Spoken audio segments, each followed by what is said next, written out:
네, 상클 라이프 시간입니다. 인생은 길고 배움에는 끝이 없죠. 네. 매주 월요일엔 만나고 싶었던 전문가들 모시고 다양한 지식 채울 수 있는 소중한 시간 선물합니다. 네, 며칠 있으면 올해도 2달밖에 안 남았습니다. 네. 매년 이맘때쯤이면요, 서점가에 베스트셀러로 오르는 책이 있습니다. 뭐냐면 바로 트렌드 코리아 시리즈입니다. 올해도 어김없이 나와서 인기를 끌고 있습니다.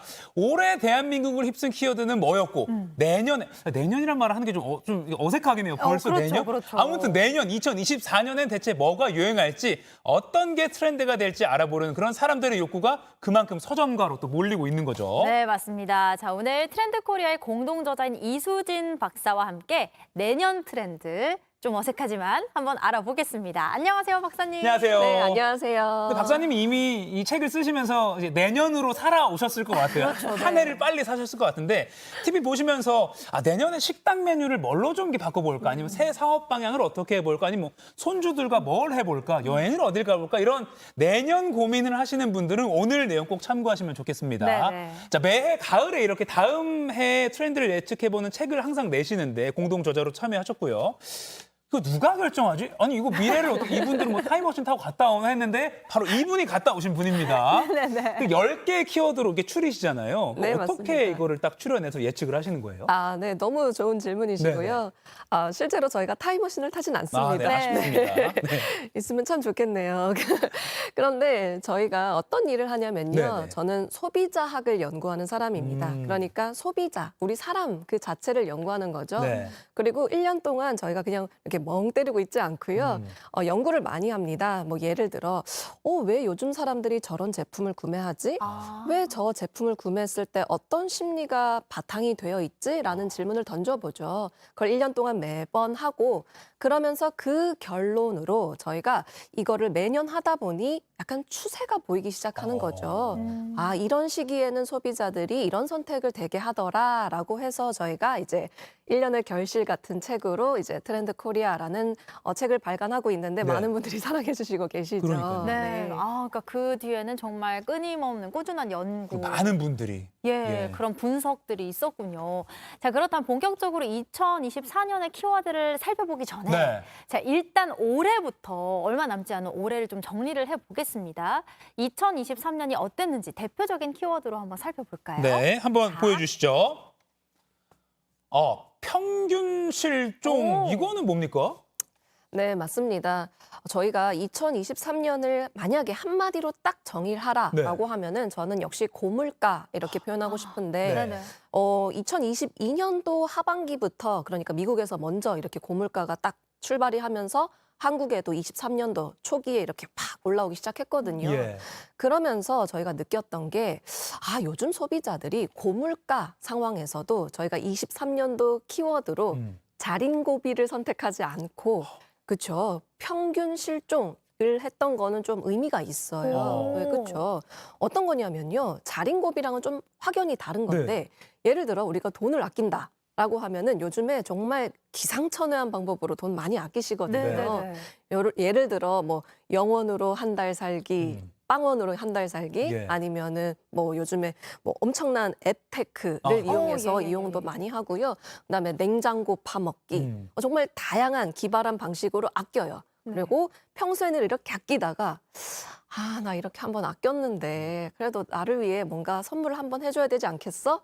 싶을 때 오마카세 한번 가고요. 네, 그럴 때 내가 그동안 평소에 눈여겨봤던 뭐 제품 하나 이렇게 결제도 하고요. 요즘 말로 플렉스 한다고 네, 하죠. 그럴 수가 있는 거죠. 그러니까 이게 예전에 우리가 경기라는 건 항상 변동하잖아요. 네네. 그러니까 불황은 찾아오기 마련이거든요. 그런데 예전의 불황과는 다른 어떤 소비 패턴이 바로 평균 실종이라는 겁니다. 그러니까 최고가와 최저가만 살아남는 시장인 거죠.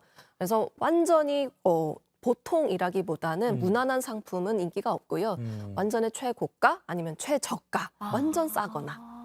아니 왜 그래? 저도 그런 게 딱 느껴진 게 돈 아끼려고 점심은 편의점 도시락으로 먹지만 예, 예. 커피는 포기 못해요. 커피는 막 강릉 어디 브랜드 막 8,000원짜리를 먹어야 돼. 이런 경우가 있는데 그게 평균 실종의 사례가 아닐까 그런 생각이 드네요. 네, 너무 평균 실종 사례를 정확하게 말씀 주셨습니다. 예. 시청자분들도 맞아. 그럼요. 그때 여행 한번 플렉스했지만 그다음 뭐 일주일은 굶었어. 뭐 이렇게 네. 자기 삶에 지금 대입해 보시는 분들이 많을 것 같아요. 네. 그러니까 얼마 전에 2024년 내년 키워드 10개가 이제 발표가 또 됐습니다. 네. 내년 키워드는 어떤지 10개 미리 이제 2달 먼저 내년으로 떠나 보겠습니다. 먼저 같이 키워드 먼저 보시죠. 10개인데요. 오. 10개 뭐 분초 사회, 버라이어티 가격 전략, 요즘 남편 없던 아빠, 도파밍. 네, 뭐 디토 소비 되게 많은데 네. 일단 10개를 다 들여다보기는 어려울 것 같지만 네. 몇 가지를 좀 골라서 네. 살펴보겠습니다. 자, 가장 중요한 첫 번째 키워드가 분초 사회라고 하는데 이게 어떤 의미인가요? 이게 첫 번째 키워드가 또 이 10개 중에 가장 중요한 거죠? 네, 맞습니다. 제일 중요하고요. 그다음에 저희가 순서를 굉장히 중요하게 생각을 하는데 예. 가장 위에 있다, 상위에 있다라는 것은 제일 중요하다라는 거고요. 그다음에 또 중요한 게 이 분초 사회라는 이 거대한 우리 흐름이 예. 사실은 이 9가지 뒤에 나오는 이 모든 트렌드를 약간 아우를 수 있는 별이 같은 되게 중요한 키워드다라고 보시면 됩니다. 네. 그래서 한국 사회를 2023년 하반기부터 상반기까지 저희가 규정하고 싶은 네. 굉장히 중요한 화두가 바로 그러면 시간이다. 이렇게 저희가 보는 겁니다. 시간.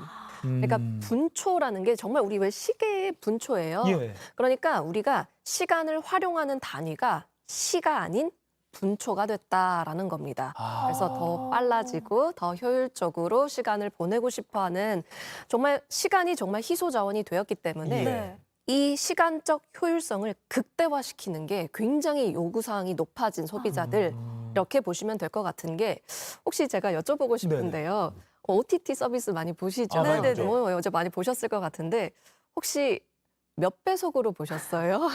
저는 무조건 1.5배속 아니면 2배속으로 봅니다. 진짜로. 예. 2배속으로도 보세요. 네, 근데 이게 습관이 돼가지고 어. 정상 속도로 시청을 하면 답답해요. 그리고 약간 그러니까 진짜 분초사인가 보다. 이걸로 시간을 이렇게까지 쓰고 싶으면 아는 거예요. 그러니까 이건 30분이면 끊을 수 있는데 내가 왜 1시간을 써? 약간 이런 생각이 들거든요. 맞아요. 네.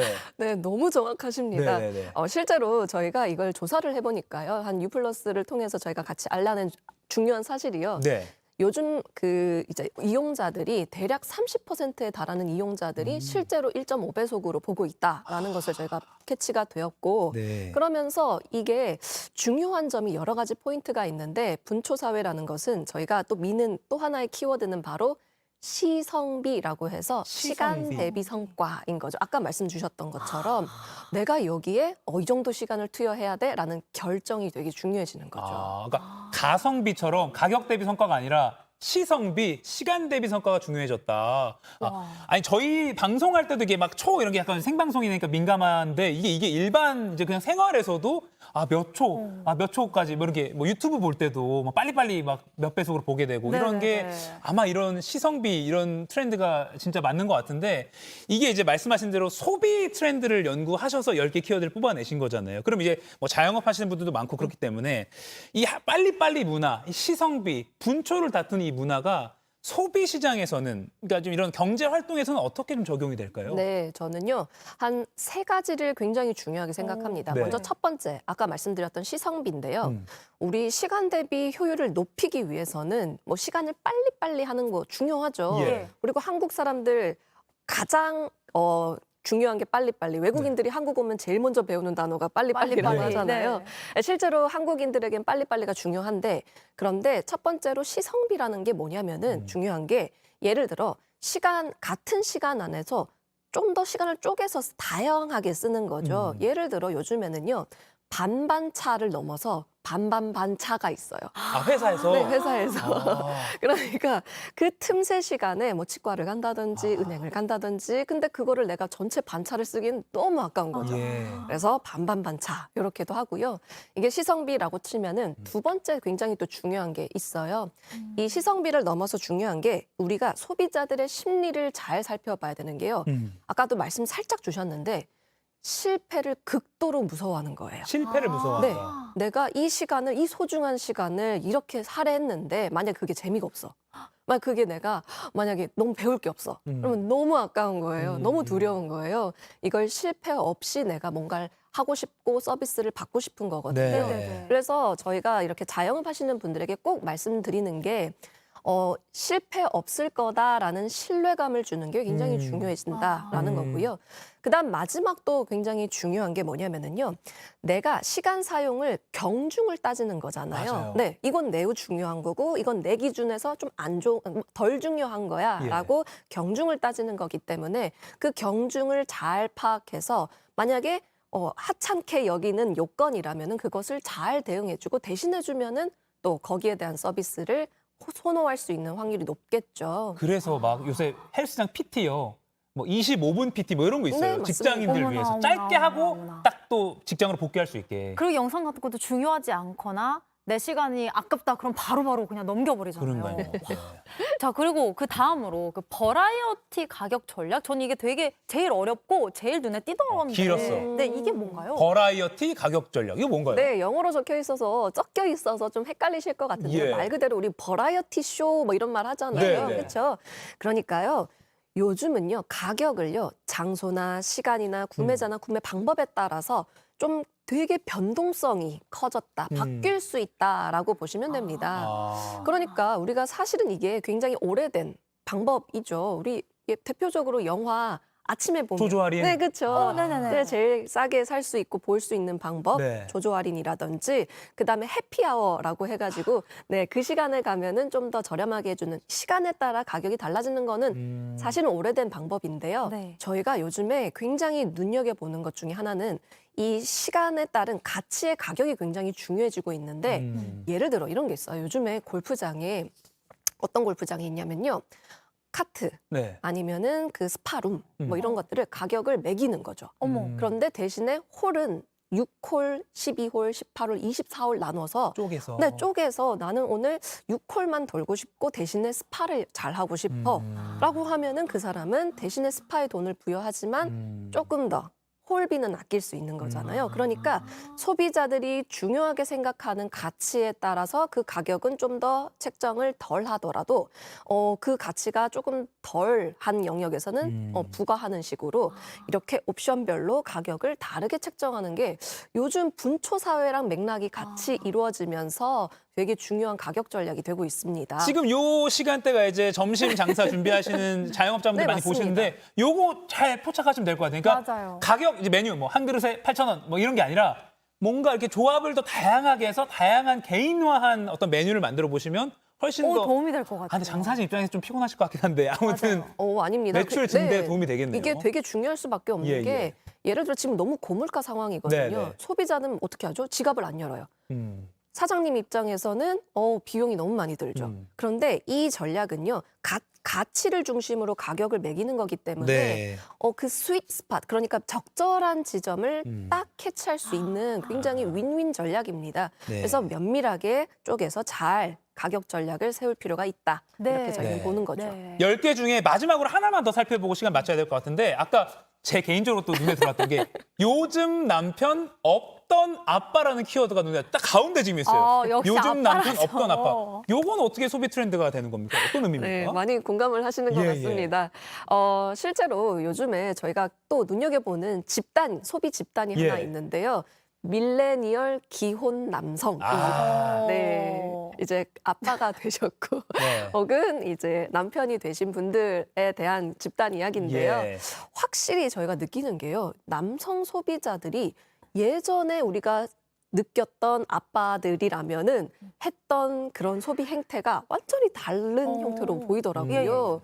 그래서 왜 그럴까 고민도 하면서 동시에 어떤 면이 있을까 되게 고민을 많이 했던 네. 지점인데 어떤 게 있었냐면요. 저희가 이제 초등학교 교사분과 인터뷰를 한번 했어요. 네. 그랬더니 그분이 하셨던 말이 너무 인상적이었던 게 일기장에 아빠들이 등장하기 시작했습니다. 아빠 어디 갔다 뭐 놀았다. 네, 아빠랑 어디 가기 시작했고 아빠랑 그리고 또 재밌는 게 실제로 이제 등하원하는 길에 네. 아버지분들이 그렇게 많습니다. 그리고 문화센터 가실 때도 보면은 소아과에도 그렇고요. 아빠들이 그렇게 많이 출몰을 하시더라고요. 제 둘째 하원 제가 하고 있거든요. 네. 네, 좋은 요즘 아빠이네요. 네. 네, 없던 아빠. 이런 것처럼 실제로 이제 소비 시장에서 이 이분들이 좀 달라진 지점들이 있어서 저희가 좀 눈여겨봤으면 좋겠다라고 했던 거고요. 근데 이게 또 중요한 게 우리 왜 요즘 워낙 고물가뿐만 아니지만 중요한 게 저출산 그리고 예. 청춘 청년들의 이제 결혼 사항인데 사회적인 문제와도 굉장히 맥락을 같이 하고 있다고 저는 생각을 하거든요. 네. 그런데 이게 우리가 왜 육아 문제 이야기를 할 때 뭐 음. 여성의 경력 단절이라든지 육아 참여 이분들도 당연히 중요하지만 우리가 혹시 나머지 반을 좀 제외하고 생각했던 건 아닐까라는 어떤 이런 차원에서 네. 중요하게 생각하는 키워드다라고 예. 보시면 될 것 같아요. 어떻게 보면 경제 활동에서도 이제 아빠를 그렇습니다. 공략해야 되는 뭐 육아 용품도 많을 거고요. 그렇게 좀 사회가 변화하는 모습이 또 이 키워드에 담겨 있습니다. 네네네. 자, 오늘 저희가 2달 먼저 2024년의 대한민국 모습을 미리 엿봤습니다. 지금까지 트렌드 코리아 2024 공동 저자인 이수진 박사님과 함께했습니다. 고맙습니다. 고맙습니다, 박사님.